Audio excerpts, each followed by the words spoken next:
তো ব্লগটা শুরু হচ্ছে দুর্গাপুরের কেএফসি থেকে। তো বেসিক্যালি আমরা ঘুরতে ঘুরতে এলাম আজকে। অ্যাকচুয়ালি কাজটা ছিল হচ্ছে আরটিওতে। আরটিওতে আমার লাইসেন্সের জন্য গেছিলাম। ওখান থেকে বেরিয়ে এর সঙ্গে ট্রেনে দুর্গাপুর দিয়ে এলাম। কেএফসিটা খাই, তারপর দেখা হবে। তো কেএফসির লোকটা সাপোজ ধরো বলছে, আসুন আমরা কোলেস্টেরল বিক্রি করছি, আসুন আমরা হার্ট ফেল, আসুন আমরা ওবেসিটি এই জিনিস বিক্রি করছি। কেমন লাগতো শুনতে? এক্স্যাক্টলি ওরা কিন্তু তাই করছে। যাই হোক, খাওয়া দাওয়াটা হলো, ভালো লাগলো। জাংশন মলের বাইরে দাঁড়িয়ে রয়েছি, এখান থেকে এরপর বেরিয়ে যাবো। তো বন্ধুরা, এখন বর্ধমান ঢুকলাম। আজকে ব্যাপারটা হয়েছে কি, অ্যাকচুয়ালি আমি আরটিও এসেছিলাম। আরটিওতে আমার লাইসেন্সের ব্যাপারে একটুখানি কাজ ছিল, তো সেসব মিটিয়ে টিটিয়ে আমরা এখান থেকে বেরিয়েছি মোটামুটি ওই হয়তো মেবি 5:30টার দিকে। 5:30টার থেকে তারপর দুর্গাপুর গেছি। দুর্গাপুর গিয়ে খাওয়া দাওয়া করলাম, সে তোমাদেরকে দেখালাম। তারপর ওখান থেকে এখন বর্ধমানে আছি। দু একটা কথা বলি, গাড়িটা ধরো যত চালাচ্ছি তত বেশি গাড়িটাকে আমি বুঝতে পারছি, তত গাড়িটাকে আমি এক্সপ্লোর করতে পারছি। তো আজকে আমি একটা দুটো জিনিস আমি রিয়েলাইজ করতে পারলাম। সেটা হচ্ছে যে গাড়ি, পার্টিকুলারলি এই গাড়িটা কি আমি জানি না, হয়তো অন্যান্য আরো অনেক গাড়িতে এই সেম জিনিস হতে পারে BS6-এ। তবে আমি যেটা এই গাড়িটাতে উপলব্ধি করতে পারলাম সেটা হচ্ছে যে গাড়িটাকে তুমি যত স্মুথলি অ্যাক্সিলারেট করবে তত ভালো মাইলেজ দেবে। এটা সব গাড়ির ক্ষেত্রেই। আরেকটা জিনিস যেটা ক্যাচ এখানে, সেটা হচ্ছে যে এই গাড়িটাকে তোমাকে স্মুথলি অ্যাক্সিলারেট অবভিয়াসলি করবে, কিন্তু তার সঙ্গে যে গিয়ারে যতটা দরকার ততটা স্পিড তাকে দিতে হবে, সেই আরপিএম পর্যন্ত পৌঁছাতে হবে। মানে সাপোজ ধরো তুমি 3 নম্বর গিয়ারে রয়েছো, তুমি 3 নম্বর গিয়ারে 25-এর মধ্যে তুমি হয়তো গিয়ার শিফট করে 4 করে দিলে, তাহলে কিন্তু মাইলেজটা কমবে। আবার তুমি ধরো 5 নম্বর গিয়ারে আছো, তুমি 45-40-এ তুমি গিয়ার শিফট করে 6 করে দিলে, সেখানে কিন্তু প্রপার আরপিএমটা পেলো না। সেক্ষেত্রে কি হবে, তোমার মাইলেজটা কিন্তু ডাউন হতে থাকবে, মানে একদম 10-এর নিচে মানে কারেন্ট মাইলেজ চলবে। তো এইটা একটা খুব বড় এবং ভ্যালিড পয়েন্ট। তো এই জিনিসটা লক্ষ্য রাখতে হবে যে সেলটাস পারচেস করছো বা এই ধরনের BS6-এর মডার্ন সেগমেন্টে যে আপডেটেড গাড়িগুলো রয়েছে তাদের ক্ষেত্রে কিন্তু আমার মনে হয় একই জিনিস হবে। কারণ মাইলেজের জন্য মানে এই গাড়িগুলো এইভাবে বানানো হয় যে পারফরমেন্স তুমি চাইলে পাবে, আবার যদি তুমি মনে করো মাইলেজ বের করবো তাহলে সেটাও সম্ভব। আমি তোমাদেরকে লাইভ এক্সাম্পল দেখাচ্ছি। এখন আমি দুর্গাপুর থেকে বর্ধমান ফিরলাম। দুর্গাপুর গেছি, আমি গোলাপবাগ থেকে রিসেট করেছি মিটার, তারপর ওখান থেকে এখন আমি আছি বর্ধমান ওভারব্রিজে। এখন আমার মাইলেজ তোমরা দেখো, এখানে এখন শো করছে 16.5, ঠিক আছে? তো 16.5, 133 কিলোমিটার গাড়িটা চলেছে, 16.5 করে মাইলেজ আমাকে দিয়েছে। তো এই জিনিসটা কি করে সম্ভব হলো? এইভাবেই সম্ভব হলো যে হাইওয়েতে সবসময় পিক আপে পাটা দিয়ে থাকলে একটুখানি আপ ডাউন হতেই পারে। রাস্তা আপ ডাউন থাকলে হাইওয়েতে তুমি যাচ্ছ, তখন তুমি ক্রুজ কন্ট্রোল সেট করে দিতে পারো। এটা একটা খুব better option. Cruise control set করে দিলে কি হবে, গাড়ি একটা স্পিডের মধ্যে সেট হয়ে যাবে। ক্রুজ কন্ট্রোল তুমি 130-এ সেট করলে সেটা তো অবভিয়াসলি বেশি ফিল বার্ন করবে। তোমাকে ক্রুজ কন্ট্রোলটা মোটামুটি 90 এর মধ্যে হয়তো সেট করে দিলে, 90 কি 95-এ সেট করে দিলে গাড়ি স্মুথলি যাবে। আমি তাই করেছি আজকে যাওয়ার সময়। ম্যাক্সিমাম টাইম আমার 85 থেকে 90-এর মধ্যে আমি ক্রুজ কন্ট্রোল সেট করেছি। তো সেক্ষেত্রে আমার আজকে 16.5 মাইলেজ দিয়েছে। তো এটা একটা হিউজ মাইলেজ, বিশেষ করে একটা নতুন গাড়ির কেসে এটা একটা হিউজ মাইলেজ। যারা সাধারণত গাড়ি চালায় বা একটুখানি যাদের গাড়ি সম্পর্কে নলেজ আছে তাদেরকে জিজ্ঞেস করলে তুমি জানতে পারবে, বা যদি তুমি গাড়ি সম্পর্কে তোমার নলেজ থাকে তাহলে তুমি অবভিয়াসলি এটা জানতে পারবে যে নতুন গাড়িতে, যে গাড়িটা এখন মাত্র সবে 2000 কিলোমিটার চলেছে গাড়িটা, তো সেক্ষেত্রে কিন্তু বড় ইঞ্জিনে 16-16.5 মাইলেজ বের করাটা কিন্তু চারটিখানি ব্যাপার একবারেই নয়। তো এটা একটা ফ্যাক্ট। আর বাকি সব ঠিক আছে, গাড়িটাতে আমি আর কোনো ফল্ট আমি খুঁজে পাচ্ছি না। ছোটখাটো দু একটা জিনিস, যেমন বটল হোল্ডারে বোতল রাখার পর যখন তুমি গান শুনছো, যখন হেভি বেস পড়ছে, তখন একটুখানি চিন চিন চিন চিন করে সেগুলো ভাইব্রেশনের একটা আওয়াজ আসতেই থাকে। তো এইগুলো কনভিনিয়েন্স, এগুলো নয়, এগুলো নিজের ব্যাপার। তুমি বটল তোমাকে রাখলে হবে না, বা তোমাকে সেরকম বটল রাখতে হবে, যেমন হেভি ওয়েটের বটল রাখতে হবে তোমাকে, যেমন কাঁচের বা স্টিলের বোতল তোমাকে এখানে ইউজ করতে হবে। তো এই জিনিসগুলো ব্যাপার। আর বাকি এই গাড়িটাতে তোমার আর কিছু সমস্যা আমি তো পাইনি এই মুহূর্তে, অন্তত এতদিন ধরে আমি চালাচ্ছি, 2000 কিলোমিটার অলরেডি চলে গেছে, তো আর কোনো রকম কোনো প্রবলেম আমি পাইনি। তো আর একটা জিনিস আমি দেখলাম যে গাড়িতে নাইট্রোজেনটা আমি আগের দিনকে টায়ারে দিয়েছি। তো টায়ারে নাইট্রোজেন আমি দিয়েছিলাম 36, 36, 36 আর 35, মানে সামনের দুটো আর পিছনের বাঁ দিকেরটাই 36 ছিল, আর ডান দিকের পিছনেরটাই 35 হাওয়া হয়েছিল। তো ওরা 36 করে দিয়েছিল, ডান দিকেরটা 35 হয়েছিল।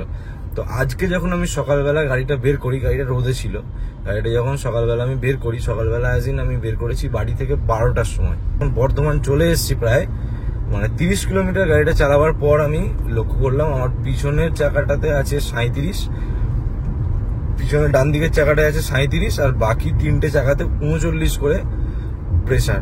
এখন কত আছে আমি দেখিয়ে দিচ্ছি।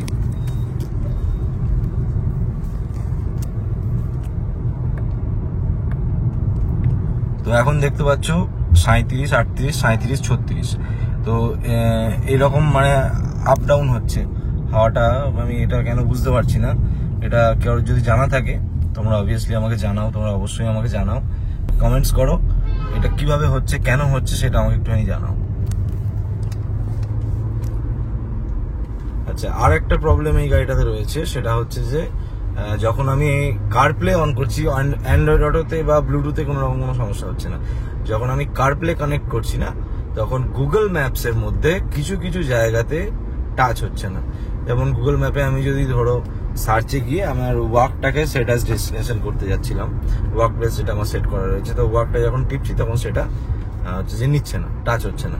তারপরে ধরো ম্যাপটা আমার অন আছে, তারপর আমি গাড়ি থেকে নামলাম, ফের আমি এসে কানেক্ট করলাম, মানে অটো কানেক্ট হয়ে গেল। তারপর যখন অটো কানেক্ট অ্যাজ ইন যখন কেবল যখন আমি কানেক্ট করলাম, তো এটা হলো যখন আমি কানেক্ট করলাম তখন কিন্তু ম্যাপে ধরো একটা অপশন আছে যে কন্টিনিউ বা ডিসমিস বা কিছু একটা এই ধরনের অপশন আসছে, সেইগুলো কিন্তু টাচ হচ্ছে না। অটোমেটিক একটু পর ঠিক হয়ে যাচ্ছে, কিন্তু টাচ হচ্ছে না। এটা একটা হলো। আর সব থেকে যেটা এই গাড়িটার মেজর প্রবলেম, আমি আগেও বলেছি আজও বলছি, সেটা হচ্ছে যে এই গাড়িটাতে কারপ্লে, অ্যান্ড্রয়েড অটো, ওয়্যারলেস নেই, ওয়্যার্ড কারপ্লে আর অ্যান্ড্রয়েড অটো রয়েছে। তো এইটা এই সেগমেন্টের গাড়িতে সাধারণত থাকে না ওয়্যার্ড কারপ্লে, কিন্তু এই গাড়িটাতে দিয়েছে। আমার মনে হয় এটা একটা সাধারণত ওদের মানে সেলিং স্ট্র্যাটেজি হতে পারে, যে হয়তো এই ছোট্ট একটা ফিচার যেটা খুবই ইম্পর্টেন্ট সেটা ওরা দিল না, তার ফলে কি হবে, মানুষ হয়তো এর আপার মডেলটা নেওয়ার জন্য প্রিপেয়ার হবে। তো এইগুলো ছোট ছোট বিষয়, কিন্তু তোমার কাস্টমারের ফিডব্যাক দিক দিয়ে দেখতে গেলে কিন্তু এটা খুবই বাজে একটা বিষয়। আমি 17 লাখ টাকা একটা গাড়ির জন্য পে করছি, অথচ আমি ওয়্যারলেস কারপ্লে অ্যান্ড্রয়েড অটো পেলাম না। তো এটা তো একবারে খুবই মানে ইনকনভিনিয়েন্স। তো এই জিনিসটা আমার একদম পছন্দ হয়নি প্রথম থেকেই না। তো এটার উপায় কি আছে? এটার উপায় হচ্ছে আইদার তোমাকে ব্লুটুথ ইউজ করতে হবে, আর ন্যাভিগেশনের যদি কথা বলো, ন্যাভিগেশন তোমার গাড়িতে ইনবিল্ট রয়েছে, সেটাতে কোনো সমস্যা হওয়ার কথা নয়, এবং খুব ভালো ন্যাভিগেশনটা কাজ করে। আমি দেখেছি খুব ডিটেলসে দেওয়া থাকে, কারণ ওটা ম্যাপেলসের ম্যাপ ইউজ করে। ম্যাপেলস যারা জানো না তাদেরকে বলে দিই, ম্যাপেলস হচ্ছে মেড ইন ইন্ডিয়া একটা ম্যাপ, ফোনেও এর অ্যাপ রয়েছে, খুব ভালো এবং খুব ডিটেলসে দেখায়। কিছু কিছু ক্ষেত্রে গুগল ম্যাপের থেকেও তারা ডিটেলসে দেখায়, সেটা আমি লক্ষ্য করেছি, তো একবার ইউজ করে দেখেছি আমি। তো তারা খুব প্রিসাইজ ভাবে দেখায়। এটা হলো ম্যাপেলসের ম্যাপ, গাড়িতে ইনবিল্ট রয়েছে। আর নেক্সট থিং, যদি কলের কথা বলো, ব্লুটুথের মাধ্যমে কল রিসিভ, কল কাটা এবং কল লিস্ট সবই দেখা যায়, তো ওটা কোনো ব্যাপার না। হ্যাঁ, এবার একটুখানি একটা দেখতে ভালো লাগার ব্যাপার থাকে একটা কারপ্লে অ্যান্ড্রয়েড অটোতে। আর সব থেকে যেটা মেন ব্যাপার কারপ্লে এর সঙ্গে বা অ্যান্ড্রয়েড অটোর সঙ্গে ব্লুটুথে, সেটা হচ্ছে যে মেন ডিফারেন্স হচ্ছে অডিও কোয়ালিটি। মিডিয়া কোয়ালিটি কিন্তু ব্লুটুথে ওরকম হবে না যে ওরকম কারপ্লেতে বা অ্যান্ড্রয়েড অটোতে হবে। তো এই জিনিসটা একটা ব্যাপার থেকেই যায়, মেন ওটাই ব্যাপার থেকে যায়। ম্যাপ ধরো গাড়িতে যেহেতু রয়েছে সবসময় দরকার পড়েও না, এটা একটা ব্যাপার। আর একটা জিনিস, সেটা হচ্ছে যে হেডল্যাম্পের কথাটা যদি আমি আসি, হেডল্যাম্প আমি কালকে গেছিলাম এসএসপি অটোতে চেঞ্জ করতে। এসএসপি অটো যারা জানো না, তারা হচ্ছে যে বর্ধমান যাদের বাড়ি, বর্ধমানের তেজগঞ্জে হাই রোডের ধারে এসএসপি অটো রয়েছে, সেখানে ওরা সাধারণত গাড়ি মডিফাই করে, টুকটাক অ্যাক্সেসরিজ সমস্ত কিছু যেরকম কার কোরালে রয়েছে সেরকম ওখানেও লাগানো হয়। তো এবার আমি তাদের কথা বলি। আমার ফগ লাইটটা আমি বললাম যে আমার হেডলাইটটা আমি বললাম যে খুব আমার আরেকটু বেশি দরকার, তো এটা কি উপায় রয়েছে। কার কোডালে আমি গেলাম, ওরা বললো যে এটা চেঞ্জ করা যাবে না। গেল, তারপর আমি এসএসপি তে দেখালাম। এসএসপি তে ওরা আমাকে একটা উপায় দিল, সেটা হচ্ছে যে ফগ লাইটের জায়গাটা পুরোটা খুলে চলে আসবে, ফ্রেমটা, ওখানে নতুন একটা ফ্রেম বসবে, তাতে একটা এলইডি প্রজেক্টর ল্যাম্প লাগানো থাকবে, সেটাতে আপার ডিপার দুটোই অপশন থাকবে। সেটা গাড়ির আপার ডিপারের সঙ্গেই, গাড়ির যেটা ইনবিল্ট হেডলাইট আছে তার আপার ডিপারের সঙ্গেই এটাও আপার ডিপার হবে, এইভাবে কাজ করবে। আমি বললাম ঠিক আছে। ওরা দাম বলেছিল আমাকে 12,500।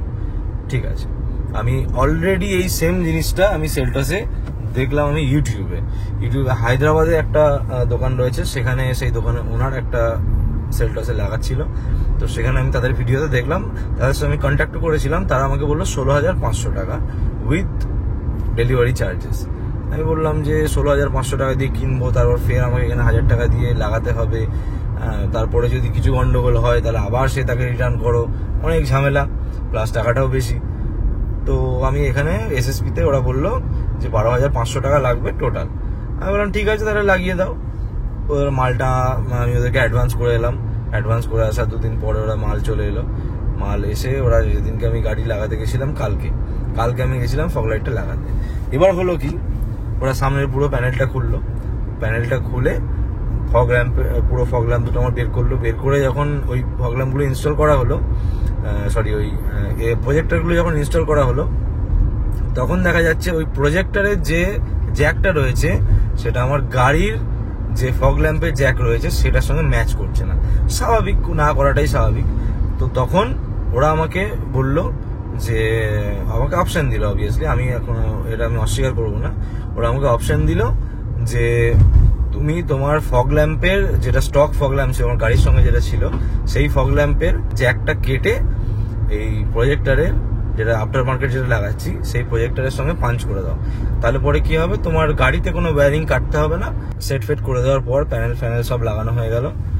আমি গাড়িটা রাস্তায় নিয়ে এলাম। রাস্তায় নিয়ে এসে আমি যখন ফগ ল্যাম্পটা টেস্ট করছি, তখন আমি যখন গাড়ির হেডলাইটটা অন করলাম, গাড়ির হেডলাইটটা অন করার পর ফগ ল্যাম্পটা অন করলাম, মানে প্রজেক্টরটা যেটা আফটার মার্কেট লাগানো হলো।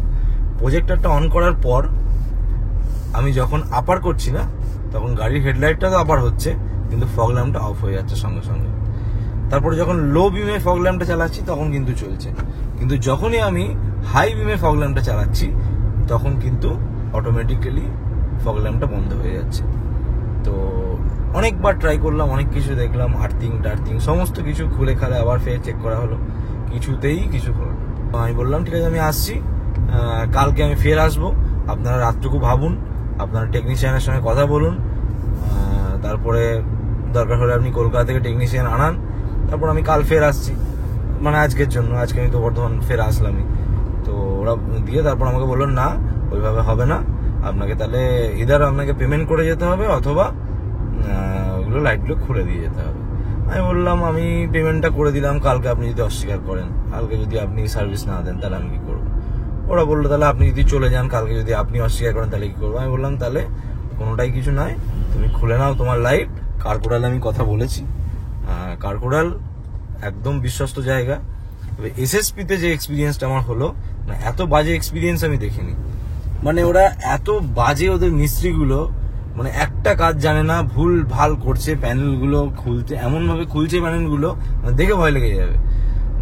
তো এক জায়গায় যে স্ক্রুগুলো রয়েছে, ফাইবারের স্ক্রু থাকে সাধারণত, ওই ফাইবারের স্ক্রুগুলোতে না তোমার সাইডে একটুখানি রাবার জাতীয় একটা জিনিস দেওয়া থাকে, রাবার ঠিক নয়, স্পঞ্জ জাতীয় একটা জিনিস দেওয়া থাকে, কোনো রকম ভাইব্রেশন যাতে না হয় বা কোনো কিছু এই ধরনের জন্য, ভালো বসে যাবে সেই জন্য। তো সেইগুলো খুলতে গিয়ে ওই ইয়েগুলোকে, তো প্যানেলগুলো খুলতে গিয়ে ওরা স্পঞ্জগুলোকে ছিঁড়ে ছাড়া একাকার করে ফেললো। তো এই রকম টুকটাক মানে এই জিনিসগুলো লেগেই থাকে। ঠিক আছে, তারপর ফগ ল্যাম্পের আমার পাশে একটা সাপোর্টিভ একটা প্লেট মতো লাগানো ছিল লেফট ফগ ল্যাম্পটার পাশে। তো ওই প্লেটটা যখন খুলে পড়ে আছে, আমি তখন বলছি এই প্লেটটা কোত্থেকে খুললো। বলছি না এটা আপনার গাড়ির কিছু আলাদা খোলা আছে। আমি বললাম আরে ভাই, গাড়ি আমি প্রথমেই খুলছি, আমার 2000 কিলোমিটার গাড়িটা চলেছে, আমি গাড়িতে কিচ্ছু করিনি, এমনকি আমি গাড়িতে একটা ক্রোম পর্যন্ত লাগাইনি, আমার শুধু গাড়িতে ম্যাট লেগেছে। আর কিচ্ছু আমি গাড়িতে লাগাইনি। আমার অলরেডি আমি হাইয়ার মডেল কিনেছি, তার জন্য আমার যাতে কোনো কাজ করাতে না হয়, আফটার মার্কেট কাজ আমি যাতে কিছু করাতে না হয়, তার জন্য আমি হায়ার মডেল কিনেছি। তো আমি কেন কিছু লাগাতে যাব? তো ওরা কিছুতেই ওরা মানছে না। আমি বললাম যে আপনারা ভালো করে দেখুন, এই প্যানেলটা এখান থেকেই খুলেছে, আমি এখান থেকেই আমি বুটের মধ্যে ভরেছিলাম, ফের বের করলাম দিয়ে তারপর অনেকক্ষণ মানে বকসা করার পর তারপর ওরা বলছে হ্যাঁ হ্যাঁ এটা এখানে থাকে। এই মিস্ত্রিটা দিয়ে তারপর আবার খুঁজে খাজে ওখানে লাগালো, তখন গিয়ে প্যানেলটা ফিট হলো। তো এইরকম ওদের বাজে এক্সপিরিয়েন্স। মালও এমন কিছু মাল নেই এদের কাছে, কিছুই মাল থাকে না। যখন তুমি যাবে সব কিছু অর্ডার করতে হবে, টুকটাক অ্যাক্সেসরিজ গুলো এদের কাছে থাকে। এসএসপির এইরকম আমার বাজে অবস্থা, বাজে এক্সপিরিয়েন্স। তো তোমাদেরকে আমি রেকমেন্ড করবো যে তোমরা যদি বর্ধমান বা এর আশেপাশে থাকো, তাহলে তোমরা সবসময় প্রেফার করবে কার কোরাল ছাড়া কোথাও যাবে না তোমরা। এসএসপিতে যেন ভুল করেও যাবে না। আর একটা বর্ধমান রয়েছে মঞ্জিত অটো, ওটা শুনলাম নাকি অলরেডি ওটা মানে আর সেভাবে আর চলে না আর কি। আমি সে কথা বলতে পারবো না, ওদের কাছে আমি যাইও নি কখনো, শুনলাম। তো তোমরা সবসময় প্রেফার করবে কার কোরালে, বিশ্বস্ত জায়গায়। দেখো গাড়ি হচ্ছে যে একটা শখের জিনিস, সেই জায়গাতে কেউ একটুখানি গন্ডগোল করে ফেলে না, খুব কষ্ট হয়। সেটা আমি কাল বুঝতে পারলাম। খুলে খালে প্যানেলগুলো সব তোমরা ঠিক করে লাগাতে পারলে না জিনিসগুলো, এগুলো খুবই মানে খারাপ লাগে। তো এটাই হচ্ছে আমার বলা যে এসএসপি তে কখনো যাবে না, ওদের কাজ কারবার খারাপ, হ্যাঁ, আর ওদের মানে সাপোর্ট খুব খারাপ। যে ওদেরকে দেখেই কনফিডেন্স আসবে না তোমার, যে গাড়িতে আমি কাজ করাবো, ওদেরকে দেখে তো কনফিডেন্স আসতে হবে আমার, সেই কনফিডেন্সটাই ওদেরকে দেখে আসবে না। তো এই হচ্ছে মোটামুটি ব্যাপার।